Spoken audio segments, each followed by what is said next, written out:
हैं कि पिछले 3 दिन से हम कश्मीर में हैं, श्रीनगर में हैं और यहां से पल पल की रिपोर्ट आपको भारत जोड़ो यात्रा की पहुंचा रहे हैं और साथ साथ ये समझने की कोशिश करते रहे हैं कि आखिर कश्मीर में 370 के बाद क्या कुछ हुआ है।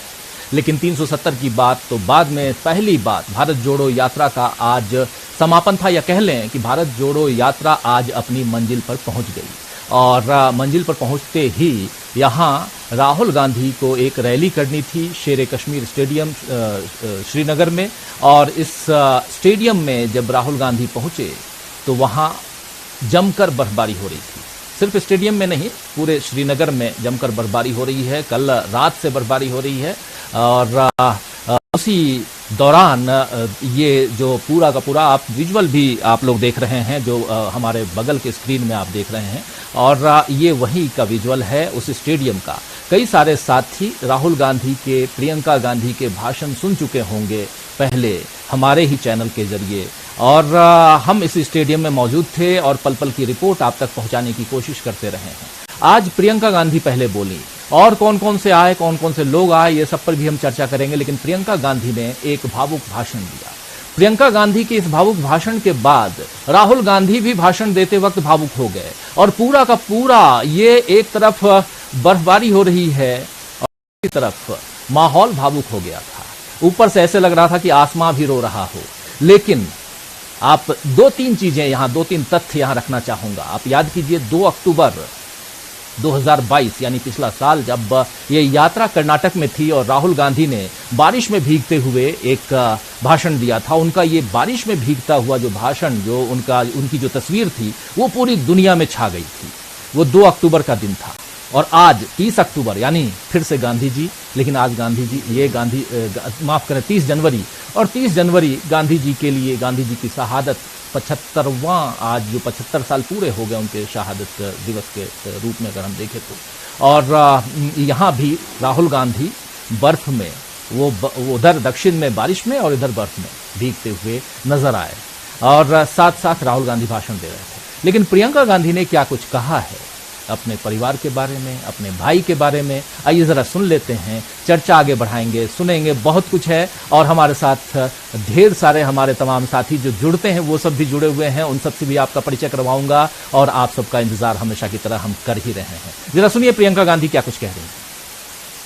जब मेरे भाई कश्मीर की तरफ आ रहे थे तो उन्होंने एक मैसेज भेजा हमें, मुझे और मेरी माँ को। उन्होंने कहा कि मुझे एक अजीब सी फीलिंग हो रही है, एक महसूस हो रहा है कि मैं अपने घर जा रहा हूं। और उन्होंने कहा कि और मुझे लगता है कि जब मेरे परिवार वाले मेरा इंतजार कर रहे हैं, वो आकर मुझसे गले लगते हैं, उनके आंखों में आंसू होते हैं, तो उनका दर्द, उनके जज्बात मेरे सीने में समा रहे हैं।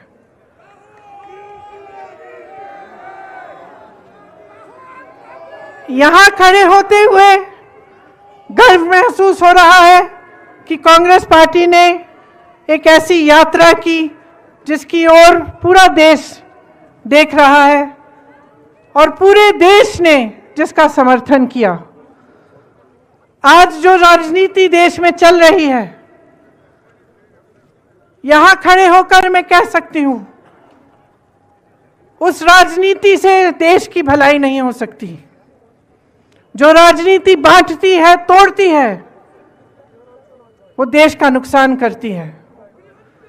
इसीलिए एक तरह से ये यात्रा एक आध्यात्मिक यात्रा रही कांग्रेस पार्टी के नेताओं के लिए जो इसमें शामिल हुए, अन्य पार्टी के नेताओं के लिए जो इसमें शामिल हुए, और खास तौर से उन यात्रियों के लिए और राहुल जी के लिए जो इतने दिन लगातार देश के एक कोने से दूसरे कोने तक चले।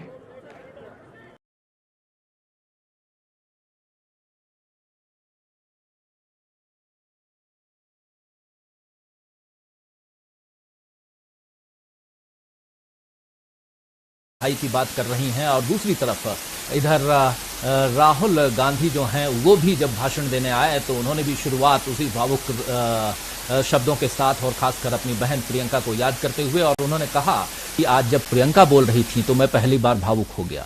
राहुल गांधी भी भावुक हो गए। उन्होंने क्या कुछ कहा, जरा सुनिए अपनी बहन के बारे में क्या कुछ कह रहे हैं। आप आज यहां बर्फ में खड़े हैं, मगर आप में से किसी को सर्दी नहीं लग रही है। आप बारिश में खड़े हुए, कोई भीगा नहीं। गर्मी में आपको गर्मी नहीं लगी, सर्दी में आपको सर्दी नहीं लग रही है, क्योंकि देश की शक्ति आपके साथ है।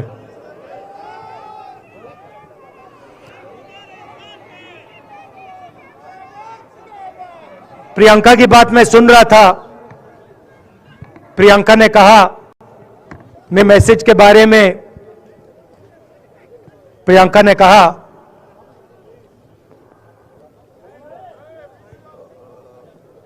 नॉर्मली होता नहीं है, मगर मेरे आंख में आंसू आए।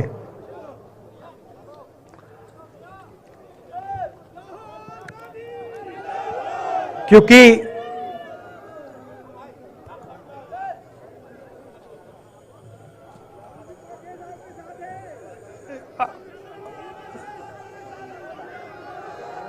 मैं कन्याकुमारी से चला, शुरुआत की और पूरे देश में हम पैदल चले। मैं सच बताऊं, आपको अजीब लगेगा, मगर मैं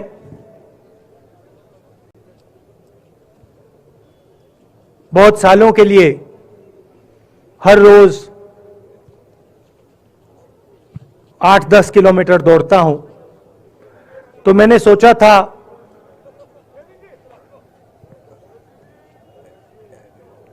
देश कन्याकुमारी से कश्मीर चलने में इतनी मुश्किल नहीं होगी।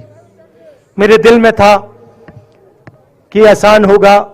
फिजिकली मेरे लिए ये मुश्किल काम, मैंने सोचा था मुश्किल काम नहीं होगा।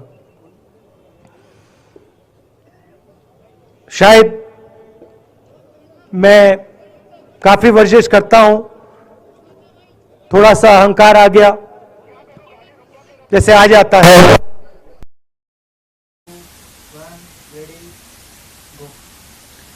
तो आप सुन रहे थे राहुल गांधी को। प्रियंका गांधी के बाद राहुल गांधी भाषण देने आए और प्रियंका ने जो बातें रखी, उसके बाद राहुल गांधी जो कुछ बोल रहे थे वो आप सुन रहे थे इस वक्त। और लेकिन राहुल गांधी का ये लंबा भाषण बहुत कुछ कह गया। राहुल गांधी ने आज कहा, जो कश्मीर में अगर राहुल गांधी हैं तो सुरक्षा की बात क्यों न उठे। और सुरक्षा की बात इसलिए भी उठेगी क्योंकि जम्मू में जब वो प्रवेश कर रहे थे तो कहा जा रहा था कि शायद राहुल यहां पैदल नहीं चल पाए।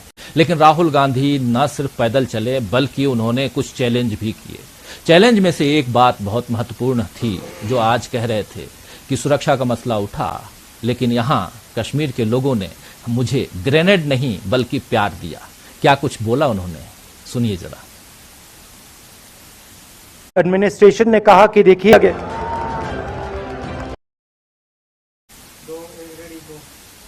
तो सुन रहे थे अभी आप राहुल गांधी को कह रहे हैं कि जम्मू कश्मीर के लोगों ने मुझे हैंड ग्रेनेड नहीं दिया बल्कि दिल खोलकर प्यार दिया। ये जो प्यार की बात है, लेकिन इसके साथ साथ बात ये भी है कि राहुल गांधी जो कुछ कह रहे हैं और यहां कश्मीर के लोग जिन चीजों को समझ रहे हैं, ये दोनों काफी मैच कर रहा है। जब अभी आगे चर्चा हम करेंगे उस पर और भी बात करेंगे हम, लेकिन एक दो बाइट और भी सुनाना चाहता हूं आपको। राहुल गांधी कह रहे थे आज कि सीआरपीएफ के लोग, सेना के लोग, कश्मीर के लोग ये समझते हैं कि दर्द क्या होता है। वो क्या समझेंगे दर्द क्या होता जो दर्द देते हैं।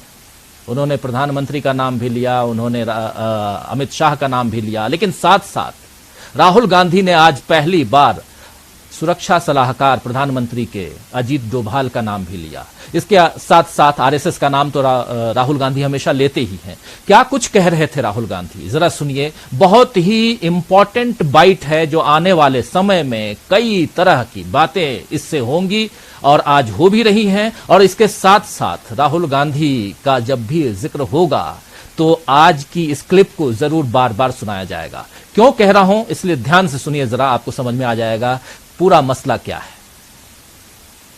मैं जब 14 साल का था, स्कूल में था, सुबह ज्योग्राफी की क्लास में था, मैं पढ़ रहा था, सामने बैठा था और मेरी एक टीचर आई, अंदर आई और उसने कहा, राहुल तुम्हें प्रिंसिपल बुला रहा है। मैं बदमाश था, बहुत बदमाश था जब छोटा था। बहन से पूछ सकते हो क्या क्या करता था मैं, अभी भी करता हूं।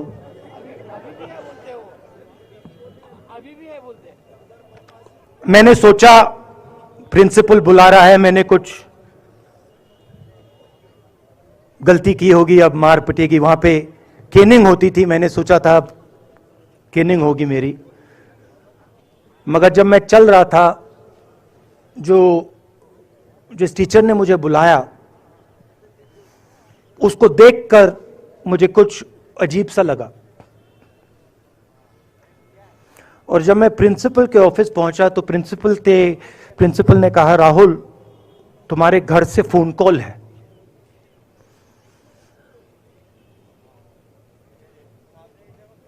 और जब मैंने उसके शब्द सुने मुझे पता लग गया कुछ गलत हो गया है। मेरे पैर कांपे और मैंने जैसे फोन अपने कान पे लगाया तो मेरे मां के साथ एक औरत काम करती है, वो चिल्ला रही थी, राहुल दादी को गोली मार दी, दादी को गोली मार दी, दादी को गोली मार दी। 14 साल का था।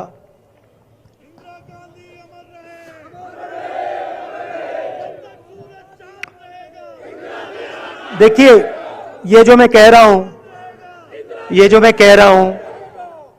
मैं अभी कह रहा हूं, ये बात प्रधानमंत्री को नहीं समझ आएगी, ये बात अमित शाह जी को नहीं समझ आएगी, ये बात डोवल जी को भी नहीं समझ आएगी, मगर ये बात कश्मीर के लोगों को समझ आएगी, ये बात सीआरपीएफ के लोगों को समझ आएगी, ये बात आर्मी के लोगों को समझ आएगी, उनके परिवारों को समझ आएगी। तो उन्होंने मुझे कहा, नाम ओंगमू है उसका, उसने कहा दादी को गोली लग गई, दादी को गोली लग गई। और फिर मुझे गाड़ी में वापस ले गए, प्रियंका को मैंने स्कूल से उठाया, मैं वापस गए।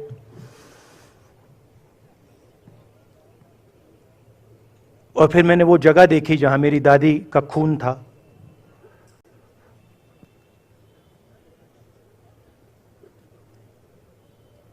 पापा आए, मां आई, मां बिल्कुल हिल गई थी, बोल नहीं पा रही थी।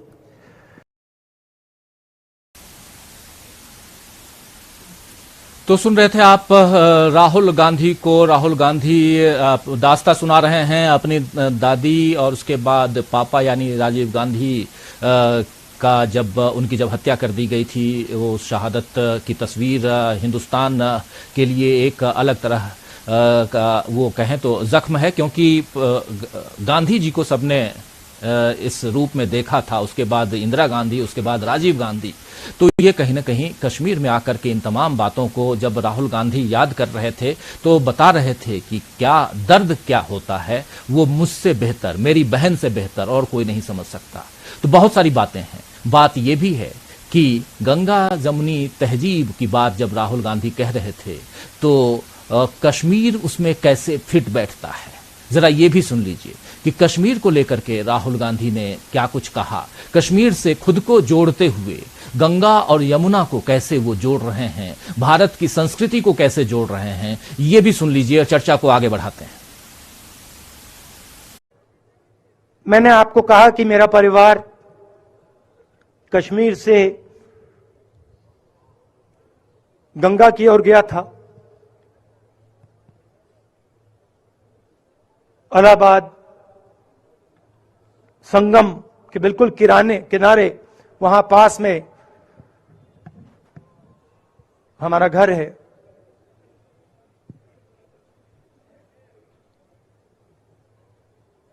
तो जब यहां से वो वहां गए, उन्होंने कश्मीरियत की जो सोच थी उसको गंगा में डाला था, गंगा में ले गए उस सोच को और उत्तर प्रदेश में उस सोच को फैलाया था, जिसको उत्तर प्रदेश में गंगा जमुना तहजीब कहा जाता है।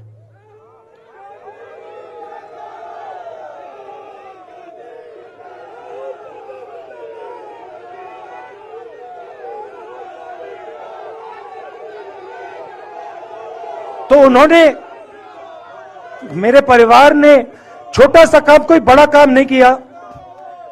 जो आपने उनको सिखाया, जो जम्मू कश्मीर के लोगों ने उनको सिखाया, लद्दाख के लोगों ने सिखाया, क्योंकि उसमें बौद्ध धर्म भी है, उनके पास भी वही सोच, शून्यता की सोच उधर भी है। वो उसको ले गए और उस विचारधारा को, सोच को गंगा में उन्होंने रखा।